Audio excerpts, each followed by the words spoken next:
మీరు ఎక్కడి నుంచి వచ్చారు? వరంగల్ నుంచి రావడం జరిగినది. సో ఇక్కడికి రావడం వల్ల ఎట్లా అనిపిస్తుంది?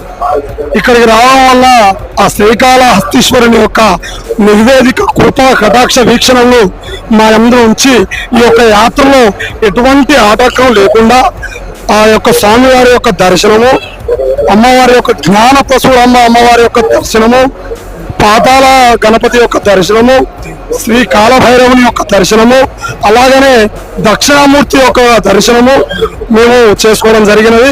ఈ యొక్క క్షేత్రంలో మన తిన్నడు అనగా ఆయనే ఆ రోజు ఆయన యొక్క భక్తితోటి తన యొక్క కన్నును తీసి ఆ స్వామివారికి పెట్టగా తను తీసుకువచ్చినటువంటి పంది మాంసమును ఆ ముద్దని నివేదనగా అర్పిస్తాడు. ఆయన యొక్క భక్తికి మెచ్చిన ఈశ్వరుడు. అందుకనే ఈ క్షేత్రం యొక్క విశిష్టత ఏంటంటే ఈ క్షేత్రంలో తిన్నడుని పైన పెట్టి అంటే భక్తుల్ని కోసం